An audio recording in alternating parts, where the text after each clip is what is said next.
Good afternoon. Welcome to the second session of the TWU Bold Leadership Series. We have two amazing speakers for you tonight, and tonight's session is brought to you by the College of Business at Texas Women's University and the Jane Nelson Institute for Women's Leadership at Texas Women's University. I have two amazing speakers for our topic, which is leadership in a virtual world. And all of us have experience in the virtual world, especially since we're approaching 2 years in a global pandemic. Some of you had experience before that pandemic, but some of you have had to immerse yourselves and continue to bloom where you're planted and grow in this virtual environment. And tonight, our speakers are going to be talking to you about how to grow even more and expand even more in this virtual environment. I'll introduce myself. I am Dewana Horn. I'm Associate Dean in the College of Business and also Associate Professor of Management. This is my 11th year serving at Texas Women's University, where I do teaching, research, and service, all to advance women into leadership positions. And at Texas Women's University, we also have a focus on healthcare management. So we also like to see our students advance into healthcare positions.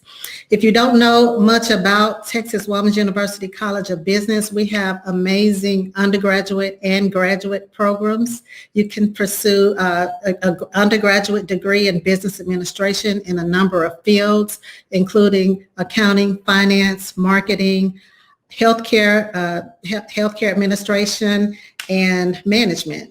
And if you are looking for a fantastic a fantastic MBA program where you can finish in less than 2 years, most of our students finish in 12 to 18 months, then check out our MBA program where we have a number of areas of emphasis. We also have an info session coming up. If you check out our website, which is running across the screen, you'll see more information about our info sessions.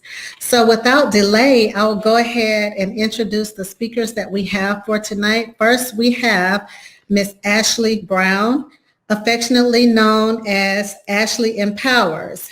Ashley is a host, entrepreneur, and motherhood and lifestyle content creator based in Dallas, Texas.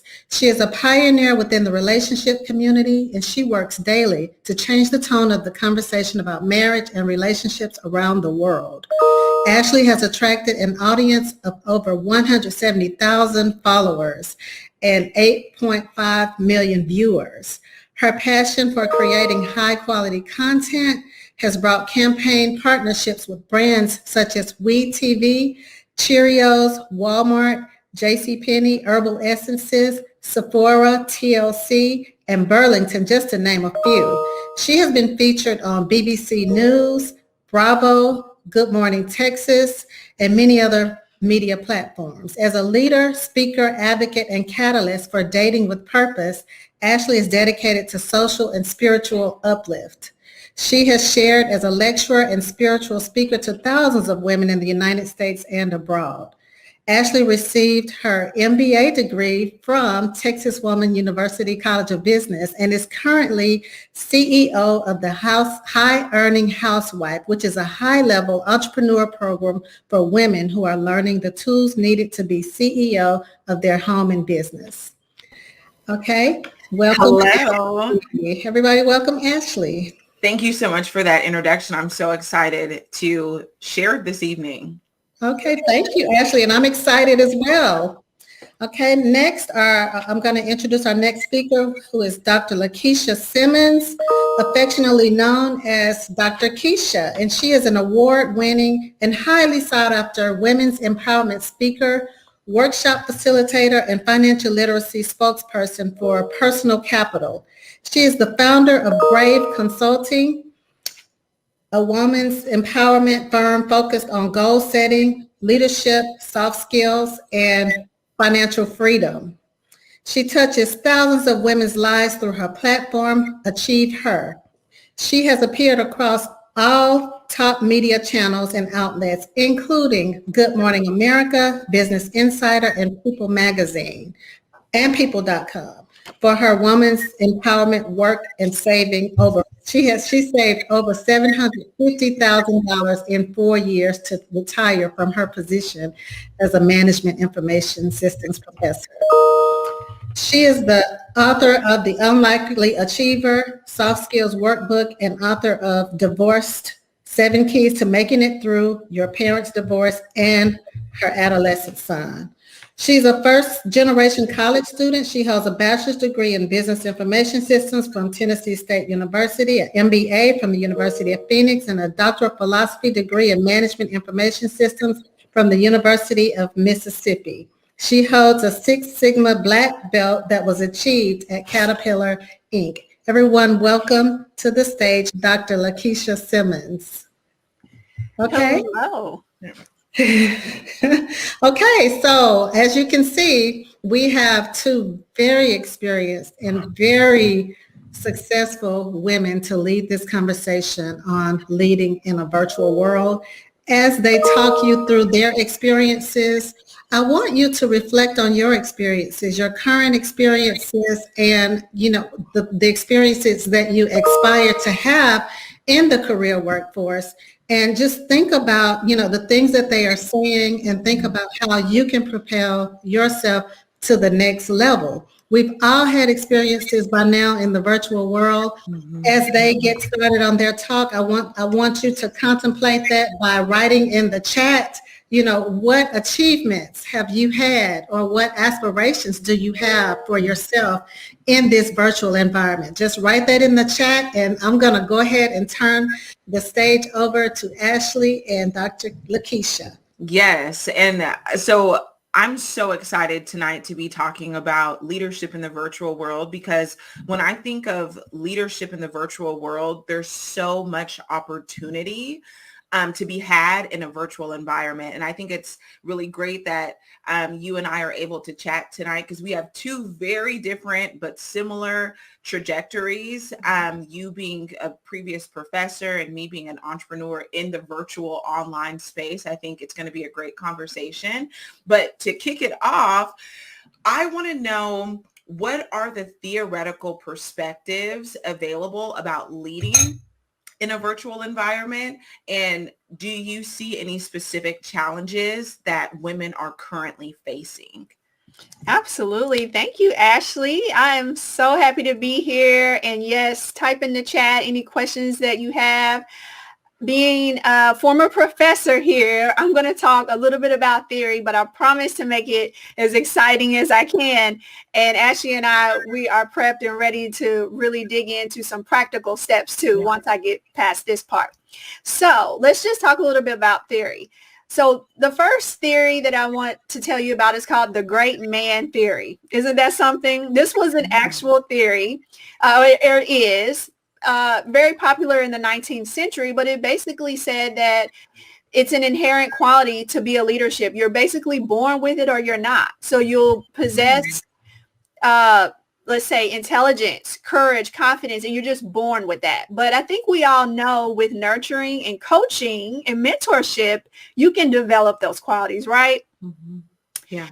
So another quality is the trait theory. This one just says that leadership can have certain qualities that tend to create better leaders than others. Let's say some leaders are excellent communicators. Have you ever known someone, Ashley, I'm sure you probably have met someone who's like, man, they can just say the exact right words and it just flows so eloquently.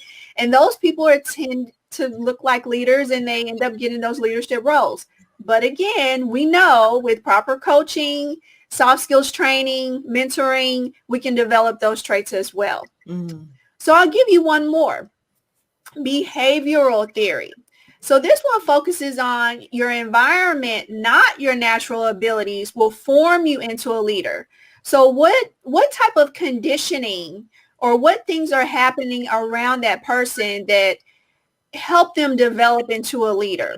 And so we see a lot of that, right? You can take your environment and it can either really make you or break you. I grew up in the inner city. I had people who loved me, but we didn't have much money. So, but everyone around me worked. and they worked multiple jobs. Mhm. And so I learned what that looked like in terms of how my mother was a leader where she worked, and how my father was a leader in the Army, and how different people, even though they may not make the most money, they were really strong and they were confident and they could learn how to do anything. So environment can play a really big role in you becoming a leader.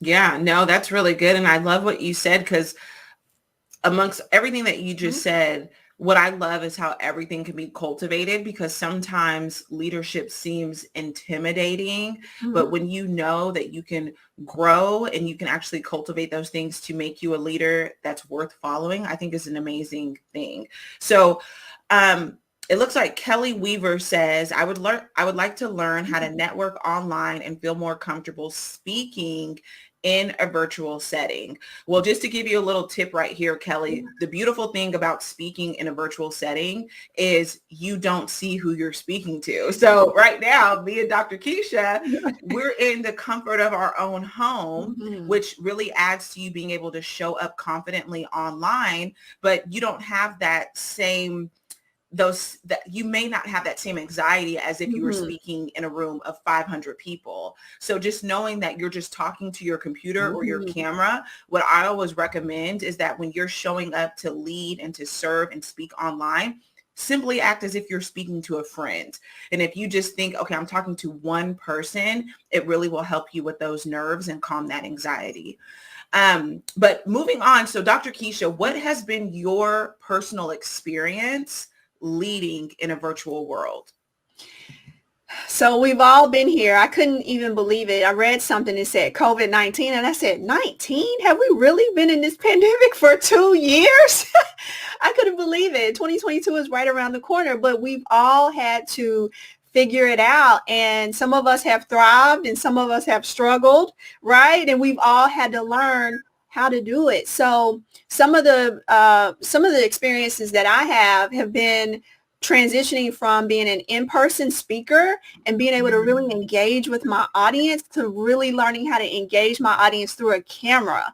And believe it or not, there's a lot of similarities, but there are some things that are a little bit unique to being in this virtual environment, such as, number one, still dressing the part, right? You still have to dress the part where the camera can see you. Obviously, you also want to look engaged. You want to look excited. You want to show that you're there. And I always tell women who ask this question, you want to, put on almost your acting suit, right? You want to show, even if you're not feeling the best that day, if you've got a big interview or you have a large opportunity, you want to put your best foot forward for the time period that you have. The good thing is you won't usually be having to stand around and have a meal or network. You can kind of get into the virtual environment, show up, right? Show up, show that you're excited to be there. Focus on your body language, focus on being articulate. And that's what I've had to do. I've had to learn how to engage from a physical audience to now a virtual audience.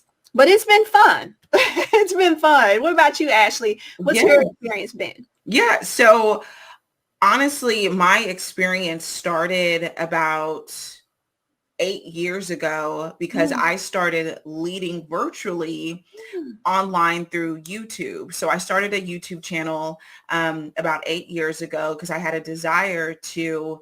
So let me kind of back up. So what I think is awesome about the virtual world is you don't need anyone's permission to show up and serve and lead.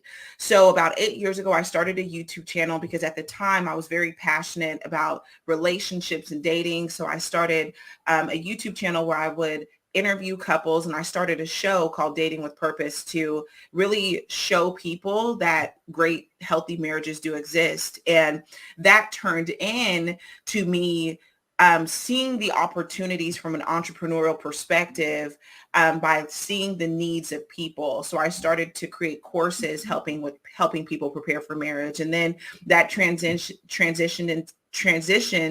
into me helping create programs for women who also wanted to lead virtually and develop businesses online and have an audience online that they can serve and lead. So I create programs supporting them in doing that.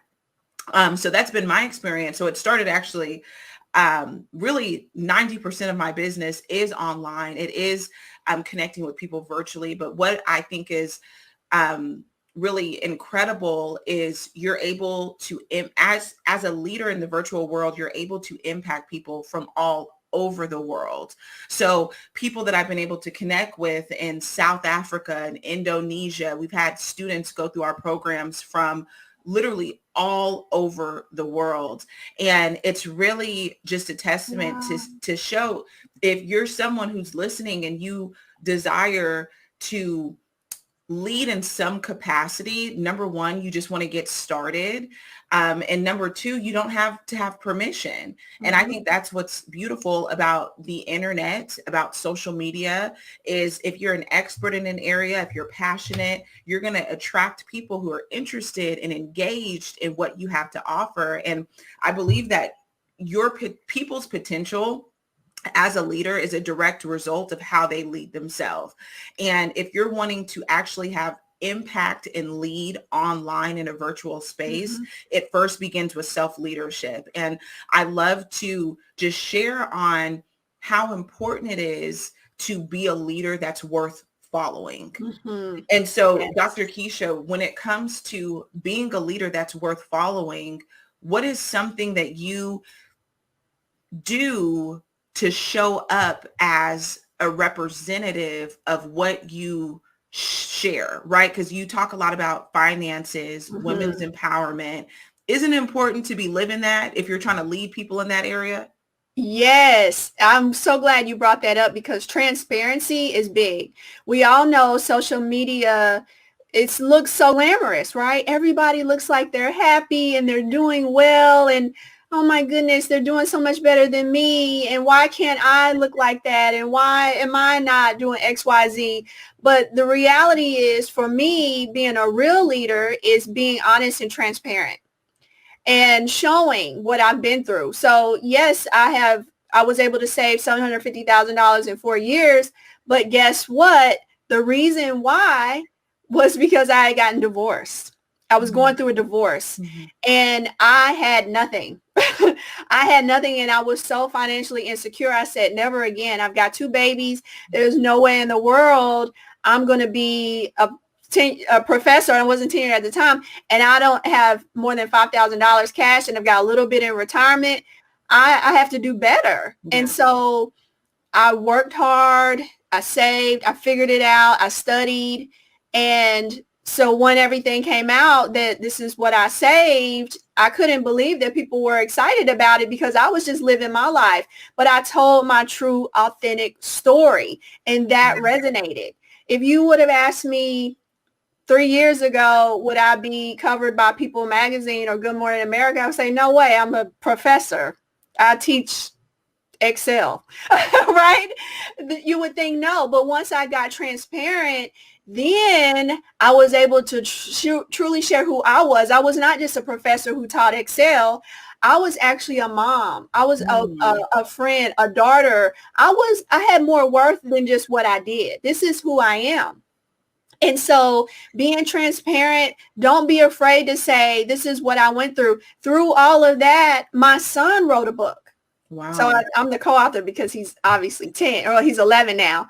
But that's his book, Divorced, 7 Keys to Making It Through Your Parents' Divorce.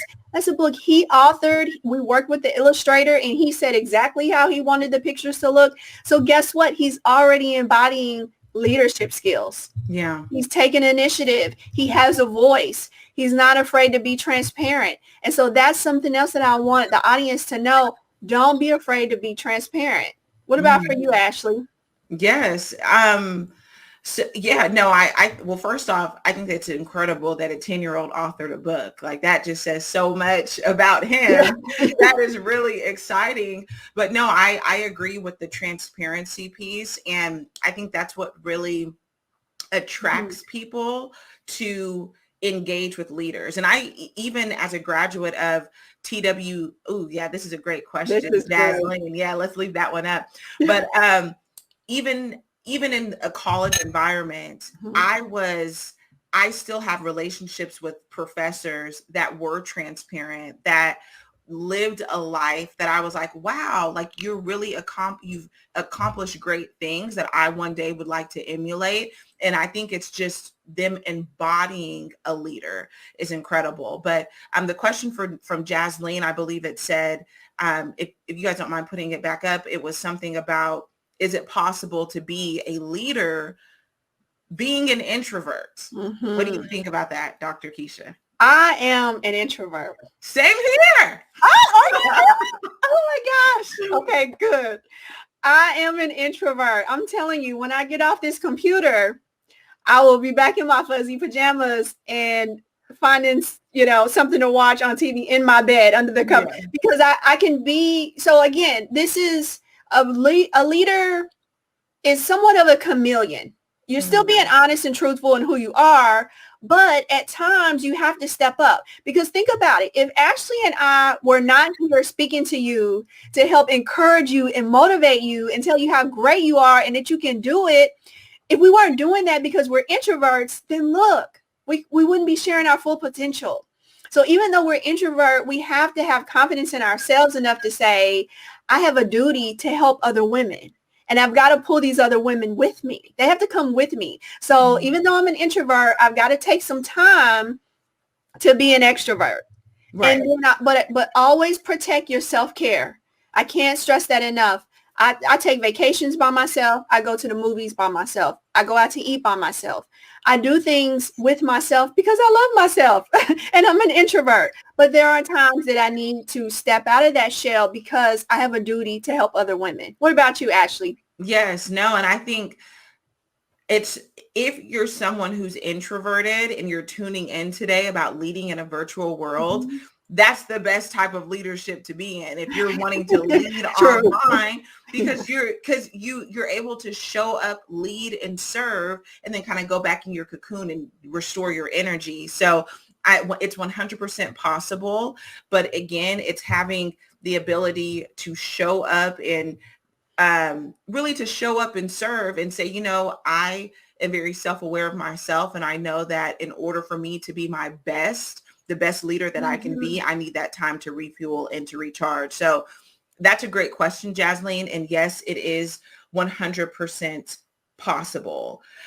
So another question that I wanted to talk about are, do you see any challenges for women who are wanting to lead in a virtual environment? Or opportunities as well? Yeah. So there are both. There are challenges and opportunities. I think someone had a question. If you could put the question back up, that actually is a great segue into our next question. Could we put that question back up? Oh, no, the one before that. There we go. Do you feel that the virtual aspect takes away from anything you would normally receive in a live setting? Yes, yeah. I can think of some. I know Ashley can as well.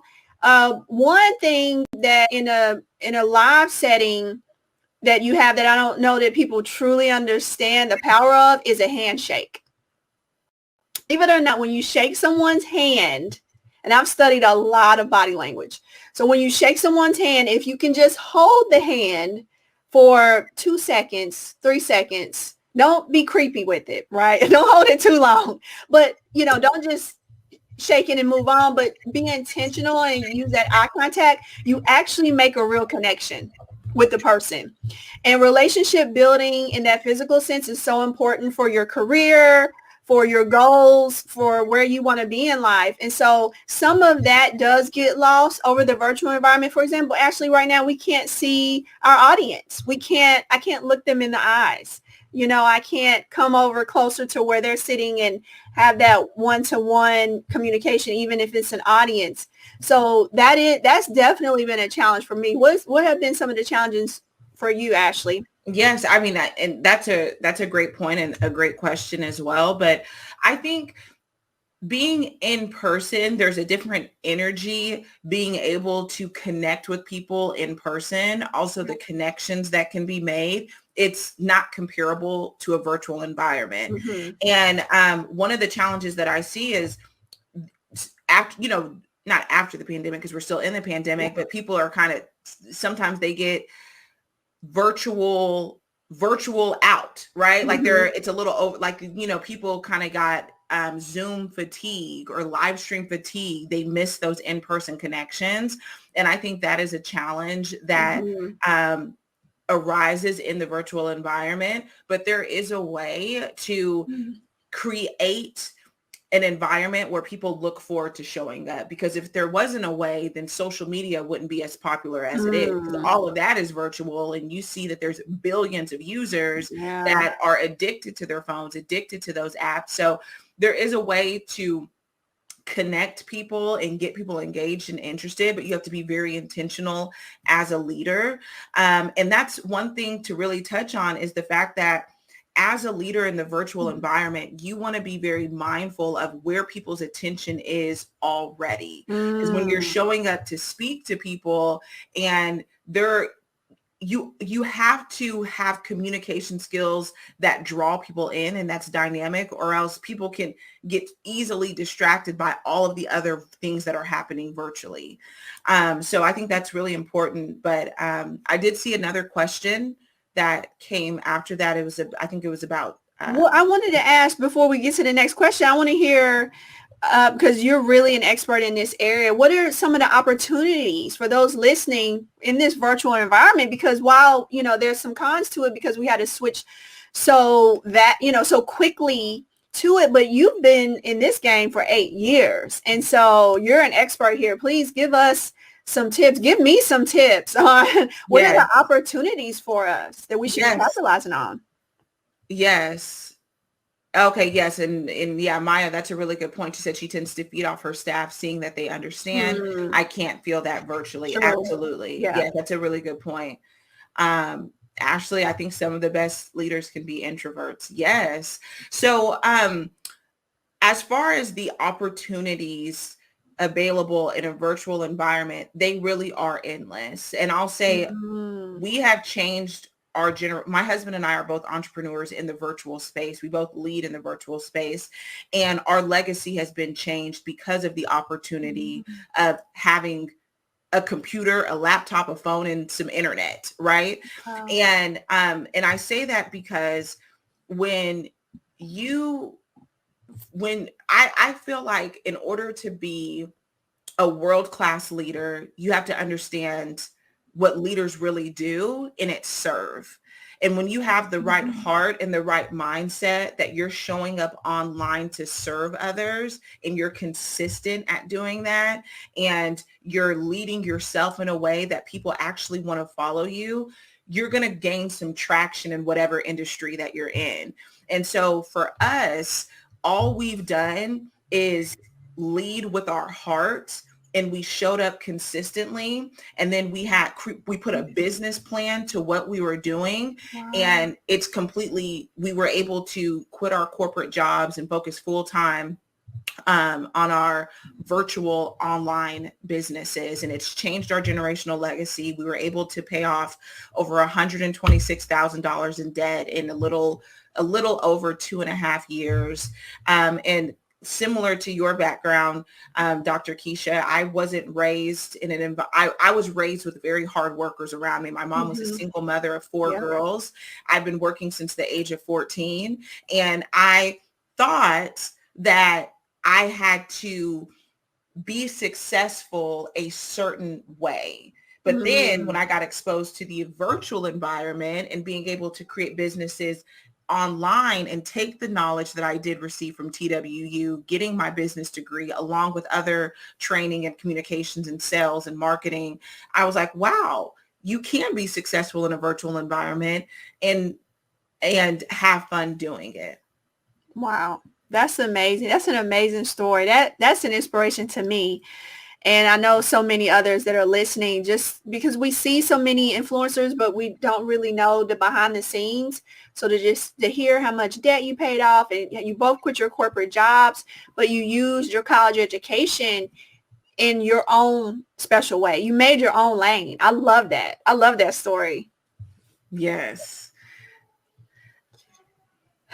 We have another question here. As a young minority who is also a woman, how do you become a leader that is respected amongst the virtual world? That's a big one. I want to hear from Ashley on this one. How do you become a leader that is respected? Yes. Okay. So again, I'm going to talk about self-leadership again, Mm, which is the ability to lead yourself. So before you mm, can lead anyone else, you first need to master leading yourself. And mm, how you become a respected leader is by doing the work when you're not in an environment virtually to lead. So it's the behind the scenes work per se. And yes. something that I love to tell, especially minority women, is to really watch their input. And so the definition of input is literally what you put in. And as a leader, if Mm, you're someone who wants to lead on a high level, you need to be consuming the right material, because whatever you consume is going to come out. So your inputs affect your outcomes. And so if you're someone who wants to lead, you should be reading the right books. You should be becoming an expert in your industry. You should be guarding with everything you have in you, with everything you have, to make sure you're consuming the right material. Because if you're someone who is leading themselves, you're consuming the right material, you're perfecting your craft, people are going to automatically want to follow you, because you're going to be like an overflowing stream of wisdom and mhm, knowledge in whatever industry mhm. you're in. And so how you become that is lead yourself and be very, very intentional about what you consume. And a lot of people have undesirable outcomes because of their input. So if you're inputting the wrong, it's almost like your body, right? So when you Mm, are, if you think of health and fitness, you're not going to create a strong body by mm. consuming carbs and candy all day. True, So in true. the same way, you're not going to become a phenomenal leader by consuming reality TV and trash media all day. So if you're someone who wants to be a world-class leader in the virtual space, you have to make sure you're consuming Mhm. things and guarding your input, because whatever you consume is going to affect what you pour out to the audience you're leading. I love that. Wow. You're preaching tonight, Ashley. These are some gems. Well, I wish thank we could see the faces, because that is, and I've never heard it that way. That really struck a chord with me, to be honest. So thank you. Thank you for sharing that. That's, Well, I'm yeah. I'm glad. So, Dr. Keisha, we'll give this one to you. So, Erica Okay. says, as a Black woman, can you give advice on handling discrimination or microaggressions in the workplace? Ooh, I have been there. I taught at a predominantly white university, and I would say I taught there for 9 years, and I did not have more than probably 20 Black students. It was not uncommon for all of my classes to be, not a person of color. And so I had a lot of microaggressions, and I dealt with a lot of that. And it's not always easy to deal with. So I would recommend, this is what I did, get a mentor within the organization that you're in, who is already maybe a few levels of leadership higher than you are. They can help you navigate those situations appropriately, because sometimes, the organization will have a process, a paperwork process, but that's not always the most helpful, right, for us. So you may need to know someone who knows someone that can really deal with the issue. Does that make sense? What I'm Mm, trying to say, that there's a formal process, and then okay, I'm going to go directly to this person that I trust. And one of my mentors was an older white man. And from the day I started at Belmont, he took me under his wing. He helped me through the tenure process. He would take me to lunch and say, this is how you navigate the dean. This is how you navigate this. So this is how and he really poured into me. And so when these situations came up, which it happened to me, it happened on our campus a lot, where we had different things that happened, and we had a lot of media attention around racism. And he would say, this is your chance to step up and be a leader and be part of the solution. Use your voice. And so I started the first, believe it or not, after all these years, we didn't have a diversity, equity, and inclusion committee on the faculty senate at the faculty level. We didn't have one. And so with his encouragement, I was the first leader of that group for the university, at the university level. And so dealing with it is hurtful. It's wrong. It's painful, but try your best to use it as a teaching moment for others as well. And how can you be part of the solution? How can you use your voice and what you were uniquely gifted at to help move us forward? Yes, that's really great. And that kind of leads us to another question. All right, let's see what this one is. Exactly. Yeah. Oh, good. Yes. It's not what you know, it's who you know. And that is so true. Your social capital means more than anything. So Ashley has both, right? She has social proof because she has millions of YouTube followers and hundreds of thousands of people on Instagram.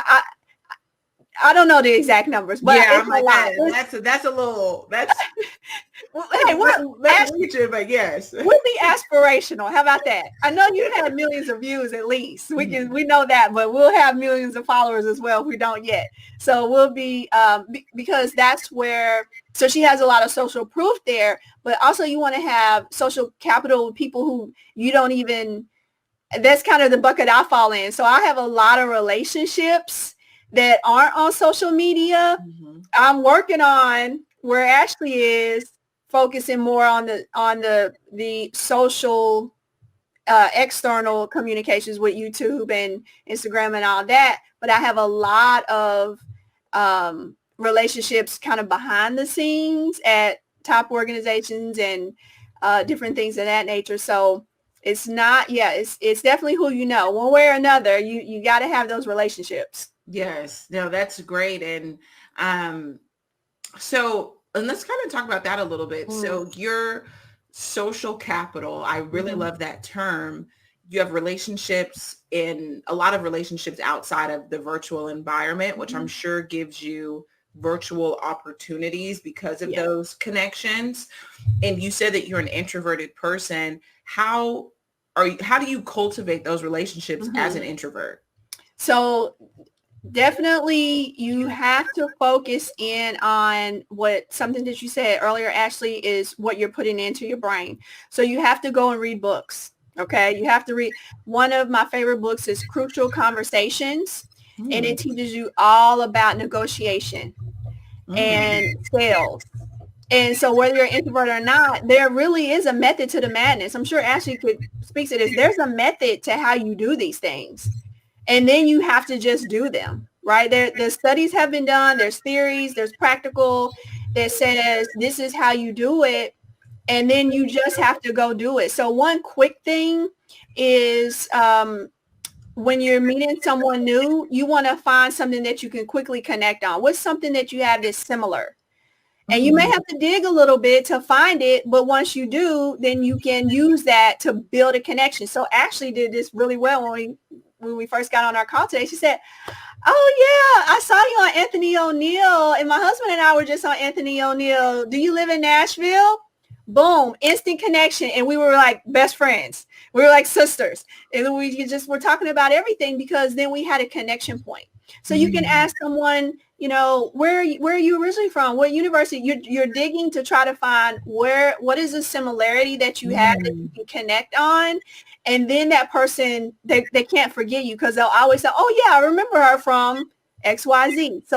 So that's one of the ways. That's one example. That's a really great practical example. And if you guys listening have any questions, go ahead and let us know. Okay, Kelly says, what has been the biggest hurdle in leading and growing in a virtual space? That's a good question. Do you want to start that one off, Dr. Keisha? You're the powerhouse in this virtual space at this point. I really want to hear This Well, or okay, you let me first? think. One of the biggest hurdles and challenges that I've had leading in a virtual space is not comparing myself to other women Mm, leaders who are in the similar space. And so something that I do in a practical example to mhm, help just guard my mindset to not um, get discouraged. Like I can mhm, see people doing great things or similar things and it'll start off me feeling like, oh yes, like that's awesome. But then it can kind of feel like, well, am I doing enough or can I be doing more? And that is not a good space, mental space to mm, be in as a leader. And so what I do is it goes back to guarding my input, which I explained a little bit earlier, is making sure that I am really consuming edifying content that inspires me as a leader versus makes me feel like I'm not doing enough. Because mhm, if you're in a place where you feel like you're not doing enough or you need to be doing more, it switches you, it turns off that showing up to serve to mhm, showing up to compete. And I never want to be in a competitive mm, nature. And so it's easy to do that in a virtual environment on social media with so many people doing similar things. mhm, But that's one of the biggest challenges that I face. But I limit my time consuming and I mm. make sure that I'm producing more than I'm consuming in a virtual I environment. love that. I love that. Showing up to serve. Did everybody get that? I hope y'all taking notes. Y'all see Dr. Keisha's over here taking notes. Same. I'm taking Show up, notes. show up to serve. Okay. Focus on what you're producing to help others. That's been my biggest blessing. Mm. When I'm focused on helping others, Oprah, see, Oprah actually said that something similar. Actually, she said that she's been so widely successful with money because not for one moment ever was it ever about money. Mm. Anything that she's ever done, it's never been about money. And that's just amazing. It's always been about helping people and telling other people's stories. Wow. Isn't that something? That's Yeah, powerful. it is. I love that. I love that. Can we get the question back on? Okay, so Jessica says, how do you maintain those connections network if you do not see those people often or in a virtual world? Great question, Dr. Mm. Keisha. Yeah, this is all about being intentional. So if you don't have a personal plan, personal intention plan, you got to create one. And Ashley spoke on this earlier about where you want to be and just really manifesting those things and knowing, being aspirational. So same there. You have to be intentional. I'm in a sorority and I have to be intentional about reaching out to my sisters to say, hey, let's go to lunch, or Mhm. hey, let's get on a phone call, or once a month having it in my planner. I have an achiever planner that I created, and the unlikely achiever, and I have all my sheets and I'll write things down for this month. I need to meet with X, Y, and Z, or A, B, and C. Whoever I haven't met with in a while, I haven't talked to in a while, I call it phone a friend. You'll see that on the planner's little section says phone a friend because who haven't I talked to in a while? I have to be intentional about that. Yeah. So, the planner, we both have resources. Ashley has so many resources online. You can go to her website as well. I have a soft skills book. More of these leadership characteristics are in the book and the planner as well. So we are just excited to help you thrive and do more and be all that you want to be. So we're excited to help in any way. Yes. And the last thing that I'll say to that, because I know Dr. Horn is here, is I know many of you listening are students, and in the academic environment, your IQ, which is intelligence quotient, is very important. And that is very important. But also when you get to the real world or outside of college and you're leading in a virtual environment or you're leading in the workplace, your CQ is really what is amongst the most important. And so CQ is defined as a connectivity quotient. And that measures your ability to connect with people. And some of the most successful people are the ones who are intentional with following up with someone. They are the ones who are building relationships with people, because as people, we were created to connect and to collaborate with one another. And so, yes, you want to be focused on the academic side and increasing your intelligence and your knowledge, but you want to be even more intentional about building relationships, connecting with people in a virtual environment and in real life, because that's where your success really lies. Yes.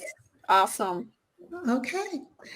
Well, thank you, ladies. Thank you for an outstanding conversation. I was taking notes. I mean, I know Dr. Keisha said she was taking notes, but I was taking notes as well. And, you know, what I picked up on and what I learned tonight about leading in a virtual world is that it takes much of what it takes in the real world, in the face-to-face world. You know, it's just that, you know, we have to use these, put everything that we're doing in the face-to-face world and add these tools to it and just do it, right? So some of the things that I heard you all mention were that we needed mentors. We still need mentors, right? We still need advocates.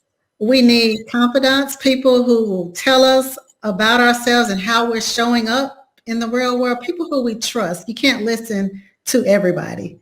Okay. We still need to network and get out there and meet new people, but not only meet new people, we need to connect, actually make a connection, as these ladies pointed out. You know, when you're meeting somebody, figure out how, you know, what's the quickest way, or what do you have in common? And then another thing that these ladies mentioned that, you know, I love is education. Yeah. You know, both of these ladies are, you know, everything that they're doing is underpinned by solid educational foundation. And they are just building on those theories, ideas, concepts, and frameworks that they learn in their in the educational arena, and they are adding to it and creating new highways, creating their own lanes, new bridges, new highways to new towns.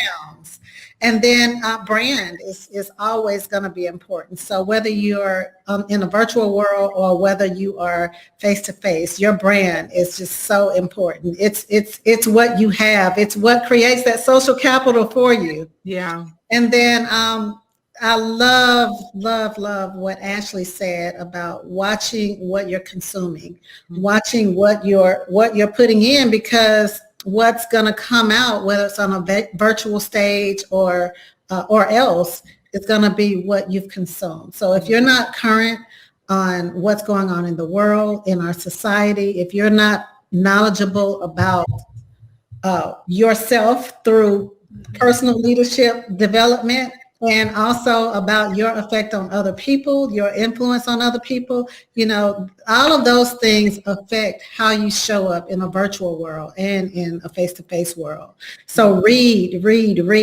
And then another thing that was mentioned was this comparison trap. You know, Ashley has 170,000 followers and 8.5 million viewers.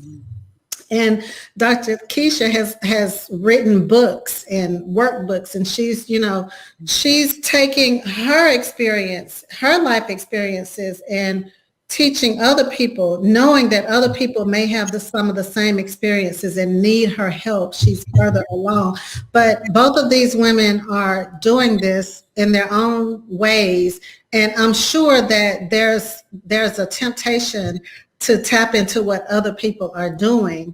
But I truly believe that the reason why both of these women are so successful is that they have avoided the comparison trap.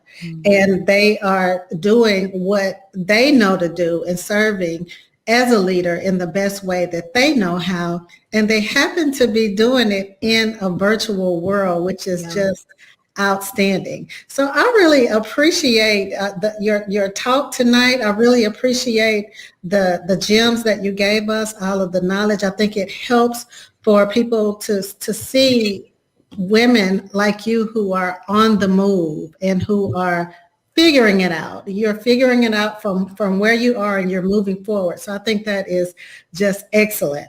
And do you all have anything else to say about your topic?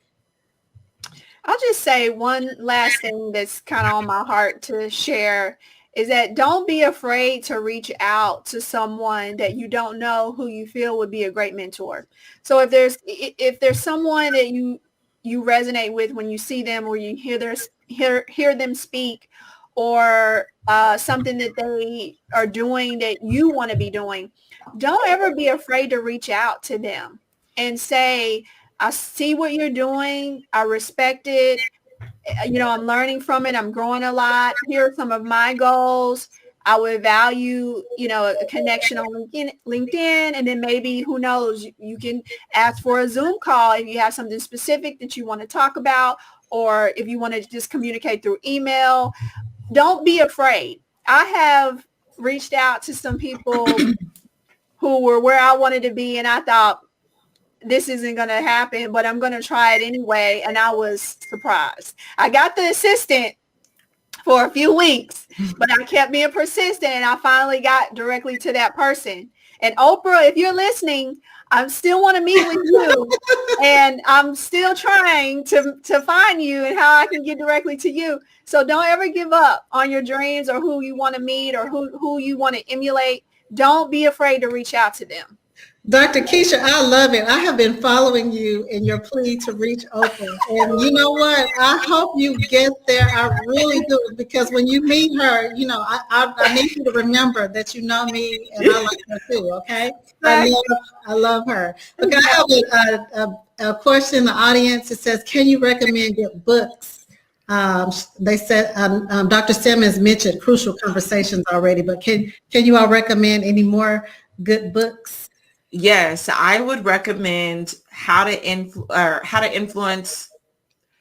Win Friends and Influence People. It's by Dale Carnegie. It's a phenomenal book when it comes to communication and building that connectivity quotient that I talked about. It's a great book.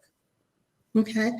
While we're waiting, Maureen has said, she says she has never known a potential mentor to decline help. And I absolutely agree, Maureen. Wow. I absolutely agree.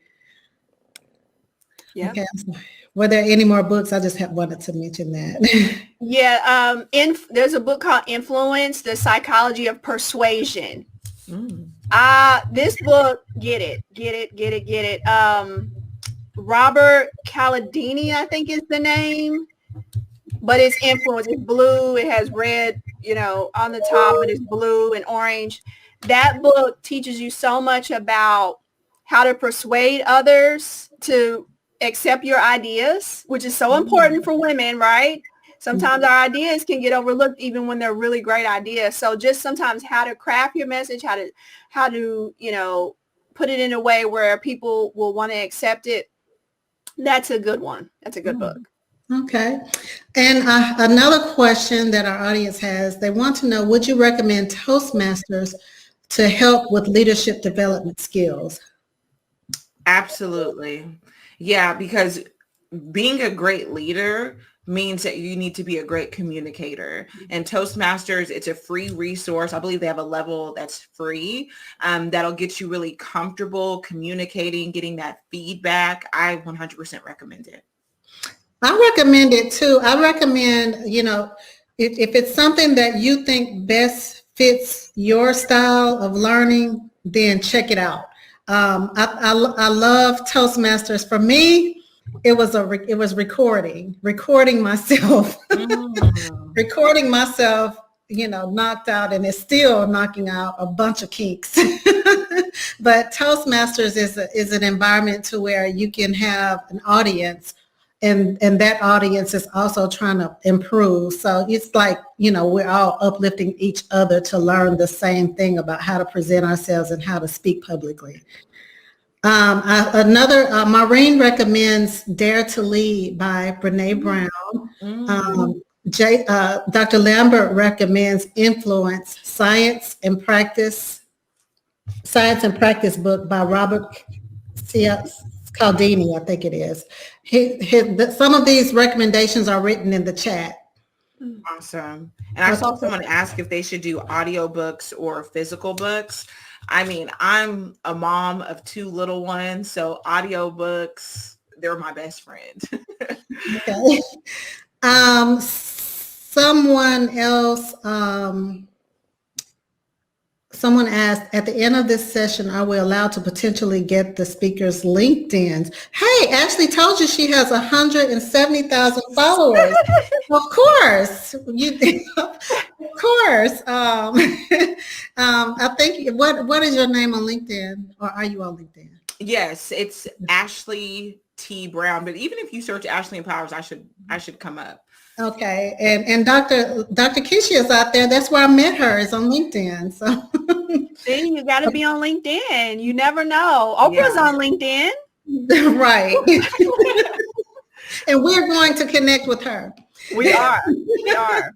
Okay, so ladies, I really appreciate this talk, and the audience, the thank yous are piling up. Like, the audience really responded well to the advice that you gave. They were really engaged the whole time about what you were saying. So I really appreciate this talk. And I want to let the audience know that I'm sorry for the technical difficulties that we had as far as entering, and actually some people had problems hearing and seeing. Excuse us, please be patient as we overcome this learning curve with this new platform that we're operating on. But we hope that that you'll come back next week and see the session that we have next week on imposter syndrome. And after imposter syndrome, then we'll have a session the following week on a few good women, leadership and diversity in the C-suite. So we'll actually have some women who are in the C-suite of corporations. And then our last session for this series will be a talk with the new recently appointed Black female person who was appointed to the board of directors of Centerpoint Energy, which is major, which is, this is what we're talking about. We're talking about how to get more women into the upper echelons of organizations. So if you stay tuned to this series, you will see many, many more tips and many more success stories on your journey to get to the C-suite and the board and wherever else you want to be, a CEO of your own business, or whatever it is in your future. Hopefully this series will help if you continue to tune into it weekly. With that being said, that is all we have for tonight. Our session next week is on Wednesday at 6 p.m. Thank you, ladies. And thank you so much. Thank you so much. all right.